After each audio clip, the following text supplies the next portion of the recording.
Alright, so I got a good question, actually, something I wanted to talk about a little while ago, or actually I was going to make one anyway. I make a video about it, but since John Cavalier, sorry if I butcher your name, asked a question about mobility, I do them about overhead squats how I used to do them 14 months ago. My overhead squat has actually gotten quite good, or not quite good, it's gotten better. The joke I tell everybody is that it took me a year to do overhead squat. So get a barbell and do an overhead squat cold with a barbell took me a year. I could at one point get to a point where I can overhead squat with a barbell with weight or just a barbell itself in the same day, but it would take literally like 90 minutes, maybe 2 hours of mobility work just to do it. It was that bad. And now I can do it cold, and it takes time. It takes time for your fascia and your tissues to kind of get used to that kind of motor control.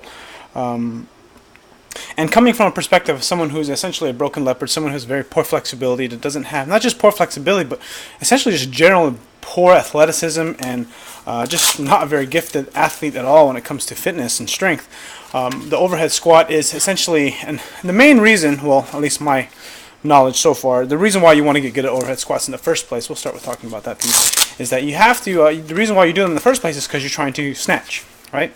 And generally, I guess my viewpoint, or kind of how I'm viewing things, as later on in the future I do plan on getting into Olympic lifting, is that snatches, overhead squats, your max overhead squat should be significantly higher than your max snatch, which could be inaccurate, but because snatch is a little different in the sense, I do know for a fact that I'm pretty sure about when it comes to the clean, right? When you do a clean, a full clean, you want to be able to have a front squat that is significantly higher than your maximum clean and jerk. And obviously jerking, you have to get under the weight, push it up over your head, and essentially if you're just front squatting it, you should be essentially anything that you're going to be able to jerk, you should be able to front squat without a problem, or definitely it should be, I don't know, I would imagine somewhere around 85% to 95%, or well under 90%, I mean. But kind of going off on a tangent there, but the idea is that kind of what you want to look at when you're trying to get better at overhead squat is you want to really focus on motor control. Don't get me wrong, mobility is important, flexibility is important, stretching, foam rolling, all that stuff. But the motor control is really the biggest piece. And what I mean by that is being able to know how to balance yourself as you get into the position. And like one thing that happened to me, and what prompted me to want to make this video in the first place was one of my workouts this week. I think I posted a video about it where I was doing power cleans into front squat. Now, essentially what you want to do when you get stronger and you start to clean a lot better, clean heavier weights, you want to get under the bar when you clean, right? When you rack it up. Now, when it comes to but I don't have the coordination for that. So the first thing I started to do was just simply power clean it and then do a front squat. Power clean it, then do a front squat. That's what I did on I think Thursday, after I did overhead presses, and it was actually kind of interesting because it's almost like, because every time I squat, because I'm a power lifter and I low bar squat pretty much all the time, is the first thing you do in a low bar squat is you lean forward, right? And if you're front squatting, you can't do that. Definitely not at max weights, because it's going to roll off you're going to drop the bar. So so what happened as I was doing this process of power clean, front squat, power clean, front squat, power clean, front squat, doing this maybe about 20 times or so over the course of a workout with about 135 to 165 pounds, what I learned was that essentially I learned how to move a lot different. I got better at the movement. And of course this is obvious, but the one thing to consider is that your tissues and your ankles, because the big thing is ankle mobility, right? People talk about having bad ankles, right? It's not just about the ankles. It's about how the ankles move in relation to the hip and in relation to the shoulder. More so with the overhead squat, because you have your hands over your head. And depending on what your bottlenecks are with your overhead squat, right? When you lean forward, and then your elbows are up, and then you lean forward. Same thing. It's kind of like these connections of the system of your shoulder, ankle, and hip. They're all different parts of the body, and as you kind of lower the bar, you're balancing the position, or in this case, a overhead squat, you're balancing the position. And the only way you're going to be able to balance the position is if you practice it, which means you need lighter weight. And if you can't hold a barbell yet, then you would use like a Bella bar, like a 35-pound female bar, or you'll use a PVC pipe if you can't even do that. And that's, I think, in my opinion, the best way to do it. It's also probably the most painful, the most cumbersome, most just the shittiest thing to do. But if you really want to get good at overhead squats, it's something you're going to have to do. One of the things that one of my coworkers, who's actually a really good overhead squatter, he can I think his max overhead squat was he can easily overhead squat. I won't say easily, but he can overhead squat 245. He's an elite CrossFitter, or high level CrossFitter. I won't even call him elite.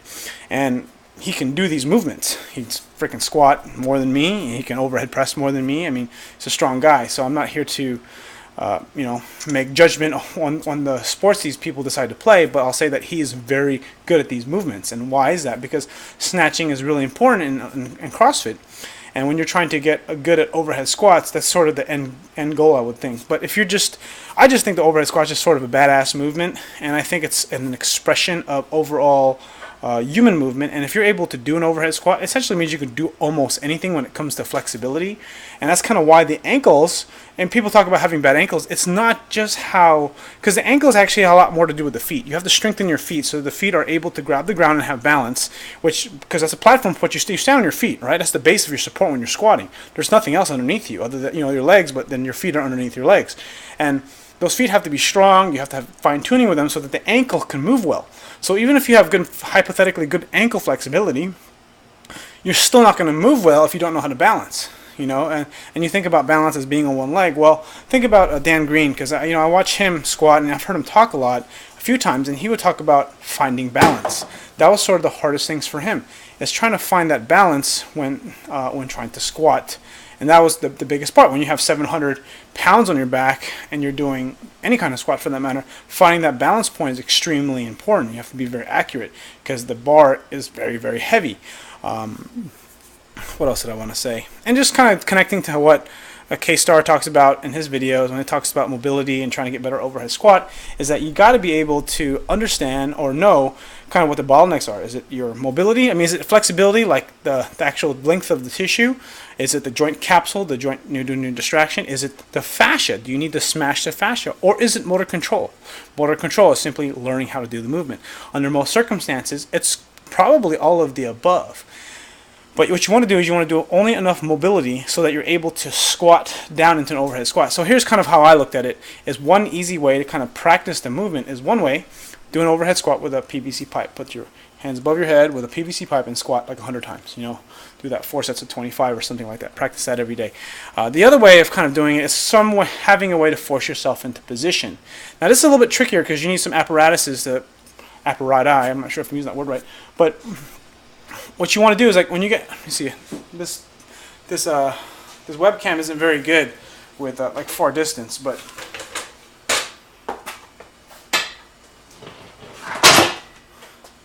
you're squatting. So you're trying to squat, right? And essentially you want to be able to squat ass to grass, or at least parallel, right? Not quite there. My heels are actually coming off the ground just for demonstration purposes. And I'm going to try to put my hands above my head. I really can't because my body's that tight. Now if I have a PVC pipe or put my hands behind my head, I might be able to get there. If I get a little bit off my heels, put my hands above my head, I'll be able to do this. So it's sort of like, you see there's a lot of bottlenecks, but I kind of have some of the movement. I'm still missing a lot of it. But the only way I'm going to be able to get into that position or get close to it is probably find something to sit on.